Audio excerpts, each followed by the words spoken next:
I remember the exact moment the weight of it all settled on my chest like a heavy blanket I couldn't shake off. It was late one afternoon, rain tapping softly against the kitchen window, and I was alone at the old wooden table where we'd shared so many meals. In my hands was that faded family photo from years ago, Tom smiling wide, Sarah with her curls, little Michael holding a ball, and me in the middle, looking proud. But as I stared at our faces, a whisper escaped my lips. Too late. I saw too late how much I hurt the ones who loved me most. The words hung in the air, simple and true, and for the first time, I didn't push them away. Tears came quietly, mixing with the rain outside. I had spent decades thinking I was protecting my family, guiding them, making sure they wouldn't struggle like I once did. But now, in the empty house, the truth was clear. My love had come with conditions I never meant to place, and it had pushed them farther than I ever imagined. To understand how I reached that rainy afternoon of regret, I have to take you back to where it all began. My name is Eleanor, but everyone called me Ellie back then. I grew up in a small town not far from here, where winters were long and summers short. My parents were hardworking people, Dad at the factory, Mom keeping the house spotless. They loved us kids, but love in our home looked like rules, chores, and no excuses. If you wanted something good in life, you earned it through effort. No shortcuts. That lesson sank deep into me, and I carried it like a torch when I left home. I met Tom when I was 22. He worked at the mill, tall and quiet, with hands that were gentle despite the calluses. We married in a simple ceremony at the local church, white flowers on the altar, and moved into a little house on Elm Street. It had a porch swing and a backyard big enough for a garden. I planted roses the first spring, red ones mostly, and watched them bloom year after year. Tom and I dreamed of a family, and soon enough, Sarah arrived. She was born on a sunny morning in May, tiny and perfect, with dark curls and eyes that looked right into mine. Holding her for the first time, I promised myself I'd give her everything I never had: security, education, a path to success. 2 years later, Michael came along, full of energy from the start. He'd toddle after his sister, laughing at everything. Our days filled up fast. Mornings meant breakfast at the table, evenings meant baths and bedtime stories. Tom would read to them while I tidied the kitchen, the smell of soap and warm milk in the air. I loved those moments, but I also started adding my rules early. Finish your plate, I'd say gently. We don't waste food. Brush your teeth properly. 2 minutes each side. Small things, but they added up. Tom sometimes gave me that soft look, like he wanted to say something, but he'd just kiss my forehead and go on. As the children grew, so did my expectations. Sarah started school, and I helped with homework every night. If she got an A-, I'd say, "You can do better next time. You have it in you." I thought it motivated her. Michael loved drawing and running around outside, but I'd call him in. "Time to practice your reading. Playtime later." The house stayed neat, schedules tight, everything in its place. Neighbors would comment, "Your kids are so well-behaved, Ellie." I'd smile, feeling proud.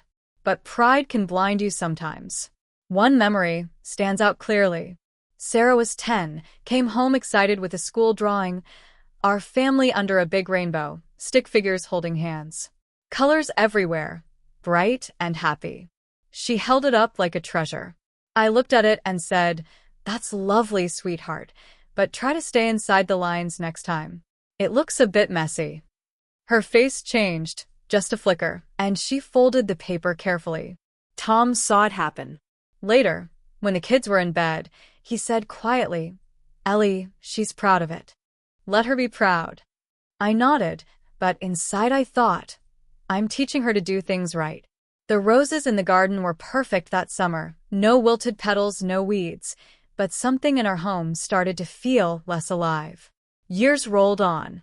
Sarah became a straight-A student, joining every club I suggested. Michael discovered music, an old guitar Tom found at a yard sale.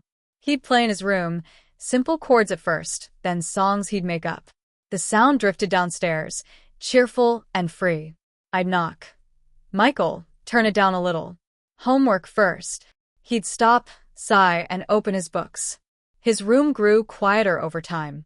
Tom and I found our rhythm too. He'd come home from the mill, tired but smiling. We'd sit on the porch swing as the sun went down, talking about the day. Sometimes he'd say, "Let's take the kids to the lake this weekend, no plans, just fun." I'd agree, but then chores or extra studying would come up, and we'd stay home. The swing still creaked under us, but the conversations felt shorter. By the time Sarah was in high school, she had friends, a part-time job at the cafe, even a boyfriend for a while. I'd ask questions. Is he serious about school? Does he have goals? She'd laugh it off, but I saw her hesitate before sharing more. Michael, now a teenager, grew taller, voice deeper. He'd stay out with friends, come home late. I'd wait up, lights on, and when he walked in, I'd say, "Where were you?" "We worry." Discipline followed, grounding, talks about responsibility. He listened, but his eyes would drift away. The house on Elm Street stayed the same, clean curtains, polished floors, garden blooming. But the warmth I thought I was building felt thinner somehow. Hugs were quick, goodnights routine. Notes on the fridge said, "Love you," but felt automatic. I told myself it was normal, kids grow up, get busy. But deep down, a small voice started whispering doubts. I pushed it aside, like always. Sarah turned 18, college acceptance in hand. We drove her to the dorms, car full of boxes and excitement. She hugged us tight at the door, tears in her eyes. "I'll call every week," she promised. I said, "Study hard, make good choices. We're proud." As we drove away, the campus shrinking in the mirror, I felt a strange emptiness. Back home, Michael was 16, music louder now. I'd hear him practicing, then stop when I passed by. The garden needed weeding, but I let it go for a while. Rain started coming more often that fall, soft and steady, like it was trying to tell me something. The first rail crack appeared the day Sarah called home crying. She was in her second year of college, voice shaky over the phone. "Mom, I failed a big exam. I studied so hard." I listened, heart aching for her, then said the words that came naturally. "You just need to work harder next time. Don't let one failure stop you." There was a long pause. "Okay, Mom," she whispered and hung up. Tom looked at me from across the kitchen. "She needed comfort, Ellie, not a lecture." I felt a sting but brushed it off. I was helping her bounce back.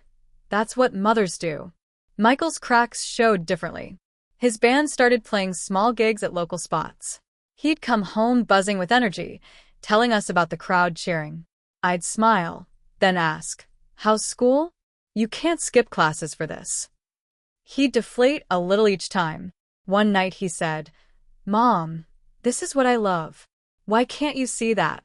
I replied, "I see it, but love doesn't pay bills." He walked to his room without another word. The guitar stayed silent for days after that. Tom retired that year. His back couldn't take the mill anymore. We had more time together, walks in the park, coffee on the porch. He'd hold my hand and say, "The kids are finding their way. Let them." I'd nod, but worry not at me. Sarah graduated with a business degree, safe, practical, like I'd hoped. She met David at her first job, kind and steady. When they got engaged, joy filled our home again. Wedding planning brought us close, dresses, flowers, guest lists.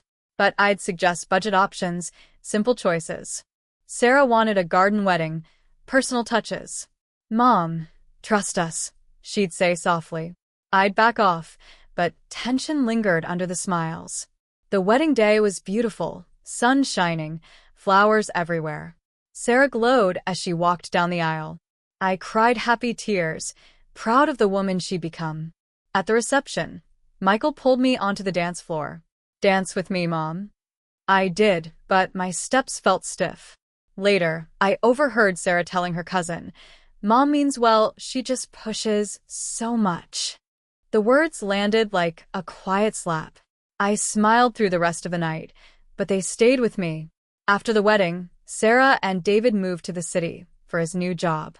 Visits started monthly, then every other month. I'd cook their favorites, roast chicken, apple pie. the house smelling like welcome. But talks turned careful. When they announced the baby, excitement burst out. A grandchild. I hugged them tight. Then came the advice. Start discipline early. Kids need structure. Sarah nodded politely, but her eyes said something else. David would change the subject gently. Michael's band grew, small tours, opening for bigger names. He'd call excited. We sold out the venue, Mom. I'd listen then say, great, but have you thought about what happens if it doesn't last? Silence on the line. I have to go, he'd say. Visits home became shorter. When he brought his girlfriend Lisa, sweet, with paint on her jeans, I welcomed her warmly. Later, I asked Michael quietly, does she have steady work? He frowned. Mom, not everything is about steady. The conversation ended there. Holidays made everything sharper. Thanksgiving that year, the table full again. Turkey, laughter, Emma not born yet. But when talk turned to futures, I steered it. Sarah, save for the house. Michael, think long term. The room quieted. Tom jumped in with a joke about football. Outside, snow fell softly, covering everything in white. After they left, the house felt too big, too quiet. Sarah had Emma in spring. We drove to the hospital, held that tiny girl with Sarah's curls. Tears came easily. She's perfect, I whispered. Back home, I sent books on parenting, articles on routines. Sarah thanked me, but one call she said, Mom, we're figuring it out our way. It felt like a door closing gently. Michael's calls grew shorter too. Tour's crazy, Mom. Talk soon. Tom saw my sadness. We'd walk the park path, leaves crunching. Ellie, give them room to breathe. I'd agree, but the doubt grew bigger. Christmas came, tree lit, gifts wrapped. Emma cooed in her bouncer. But during dinner, old patterns returned. Michael, music's fun, but he set his fork down hard. Mom, why can't you just be happy for me? Sarah added quietly, your advice feels like we're never enough. Silence fell heavy. Tom tried to smooth it, but the air stayed thick. They left early that year. The house echoed. Tom held me as quiet tears fell. I only want the best for them. He whispered back, I know, but love sometimes needs to let go. The fire in the hearth burned low, shadows long on the walls. The distance grew slowly after that. Calls rarer, visits shorter. I'd watch old home videos alone sometimes, kids laughing, running in the yard. The garden still bloomed, but I spent less time there. Rain came often, soft and steady, like it understood. It was the day Tom collapsed in the garden that everything started to crack wide open. One minute he was bending to pull a weed, the next he was on the ground, hand to his chest. I ran to him, phone shaking in my hand as I called for help. The ambulance came fast, sirens cutting through the quiet street. In the hospital, white lights harsh. Doctors said heart issue, not fatal, but serious. The kids arrived within hours. Sarah held my hand tight in the waiting room. He's going to be okay, Mom. Michael paced, face pale. When we finally saw Tom, tubes and monitors beeping, he smiled weakly. Sorry to scare you all. That scare changed the air around us. For a few days, we were close again, sitting by his bed, sharing stories, laughing at old memories. Michael talked about music softly, no defensiveness. Sarah updated us on Emma's first steps. I listened more than I spoke, afraid to break the fragile peace. Tom recovered slowly, came home with new pills and rest orders. The garden waited, half-weeded, but we left it for a while. But old habits don't vanish easily. As life settled, the tensions crept back. Sarah's visits felt guarded. Conversations stayed light, no deep shares. One afternoon over tea, she looked at me and said, Mom, your words still hurt sometimes.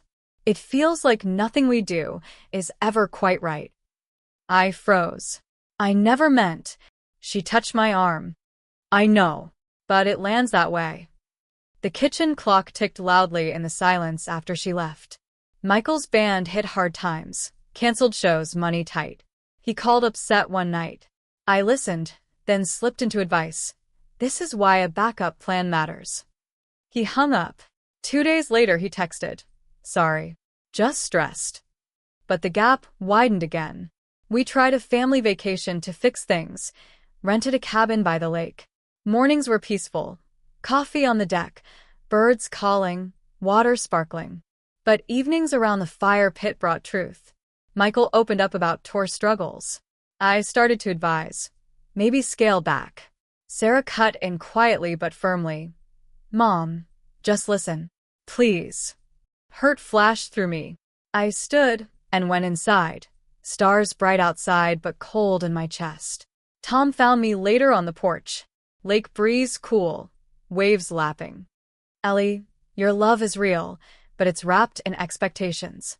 They're hurting because of it." Tears came then, hot and fast. "I don't know how to change." He held me. "Start small. Say sorry without defending." I tried after that, text saying, "I'm proud of you, no strings." But responses were short. The vacation ended with awkward hugs. Back home, silence grew thicker. Calls dropped to once a month. The house felt like it was waiting, holding its breath. Then came the turning point, a crisp autumn afternoon, leaves gold and red on the ground. Tom and I sat in the living room, him reading, me knitting quietly. The phone rang. Sarah's name on the screen. "Mom, can we come over? We need to talk." My heart dropped. They arrived, Sarah, David, little Emma toddling, Michael on video call from the road.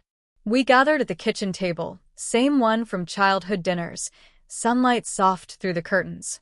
Sarah spoke first, voice steady, but eyes wet. "Mom, we love you so much. But the constant pushing, it hurts. It feels like our love has conditions." Michael nodded on screen. "I've stopped sharing things because I know the judgment comes next."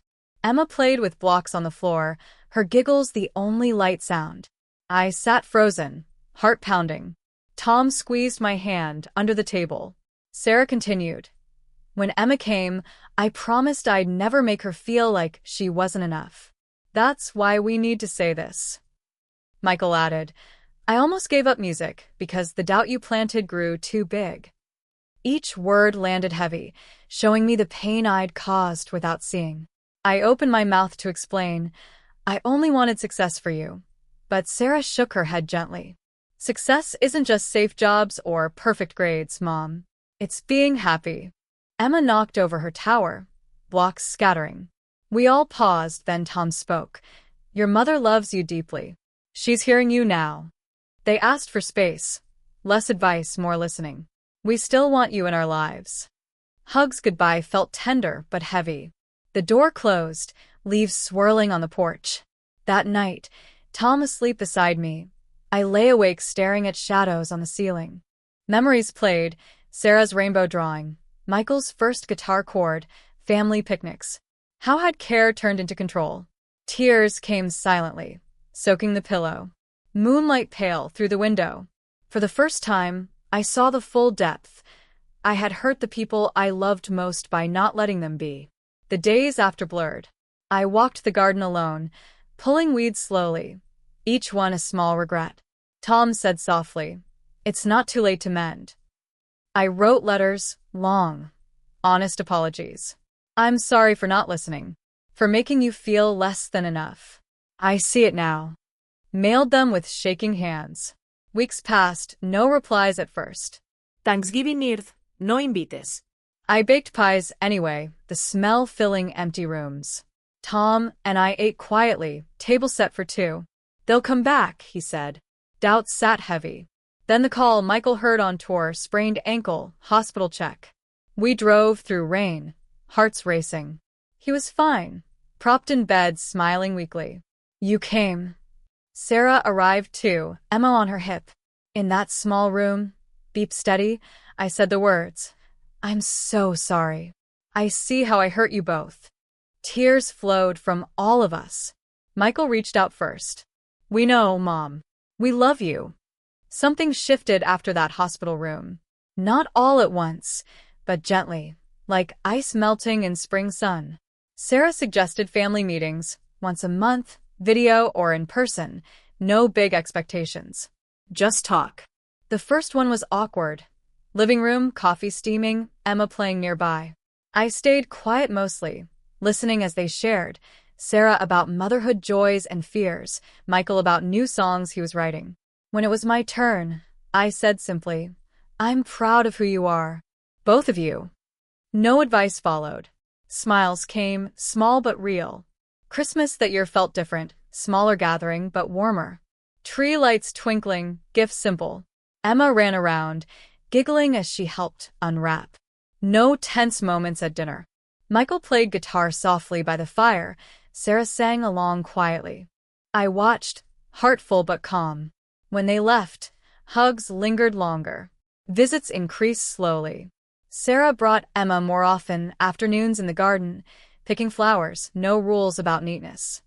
Emma called me Nana, her tiny hand in mine melting something hard inside. We'd sit on the porch swing, Tom joining sometimes, watching clouds. No pushing, just being. Michael came home between tours. He'd bring his guitar, play new songs without me commenting on practicality. One evening he said, "Thanks for not interrupting, Mom." I smiled. I'm learning. Therapy helped too, quiet sessions in a small office downtown. The counselor listened as I unpacked my childhood, the rules I carried forward. You were shaped by love that looked strict, she said. Now you're reshaping it. I nodded, tears often close. Boundaries grew naturally. If advice started slipping out, I'd catch myself, breathe, say instead, "Tell me more." Family dinners became regular again. Table full, stories flowing. Emma's laughter bounced off walls. Michael's music mixed with conversation. Sarah shared parenting wins and worries. I listened, offered support only when asked. Tom's health steadied with the joy around us. We'd walk together, hand in hand, sun setting gold over the trees. You're different now, he'd say. Softer. Idelauf quietly. Trying to be. Scars stayed, of course. Sometimes I'd feel the old urge rise, bite my tongue hard. But each time I chose listening, the bond strengthened. One spring day we recreated that old picnic from the photo, blanket under the big oak, sandwiches, laughter. Emma chased butterflies. Sarah leaned against me. Thanks for changing, Mom. Michael added from across the blanket. We feel it. I looked at them all, heartful. Threads mending, slowly but surely. Years later, on another rainy afternoon much like the one where regret first spoke to me, I sit again at the kitchen table. The photo is still here, a little more faded, but the smiles remain. Rain taps the window softly, a familiar sound now, not heavy with sorrow but gentle, like an old friend. Tom is napping in the next room, his breathing steady. Emma, bigger now, starting school, left her drawing on the fridge this morning. Our family, colorful and free, no lines to stay inside. I smile at it, no corrections in my mind. Looking back, the lesson settles quietly. Love isn't about shaping people into what we think is safe. It's about seeing them, holding space for their dreams, even when they scare us. I hurt my children, and Tom too, by letting fear dress up as care. My pushing came from love twisted by my own past, but it pushed them away instead of pulling them close. The pain of realizing that was deep, but the forgiveness that followed was deeper. They forgave me not because I deserved it right away, but because I tried, really tried, to change. Small steps, listening without fixing, saying, "I'm proud," and stopping there, being present without agenda. It wasn't perfect. I still slip sometimes. But each time we talk it through, the trust rebuilds a little more. Our family is different now, stronger in the broken places. Sarah parents Emma with patience I never knew to give. Michael chases music full-hearted, no backup plan demanded. Tom and I sit on the porch more, watching sunsets, holding hands like young people. The garden blooms wild some years, need others, it doesn't matter. To anyone hearing this, if regret whispers to you, listen. It's never truly too late if your heart stays open. Apologize without excuses. Listen without solving. Let love be free, not fenced. The ones who love you most will meet you halfway if they see you're walking toward them. Rain slows now, sun breaking through clouds. I stand, touch the photo gently. Life's a long, gentle journey, full of mistakes, realizations, and second chances. Mine came late, but it came. And for that simple truth, I'm grateful every day. In the quiet after the storm, I found peace. I hope you find some too. If this journey touched your soul the way it did mine, consider subscribing. Not for numbers, but so we can keep meeting here, sharing these honest moments of life, love, and learning. Hit subscribe, ring the bell, and thank you for being here with me. Your presence means more than words can say. Until next time, hold on to love.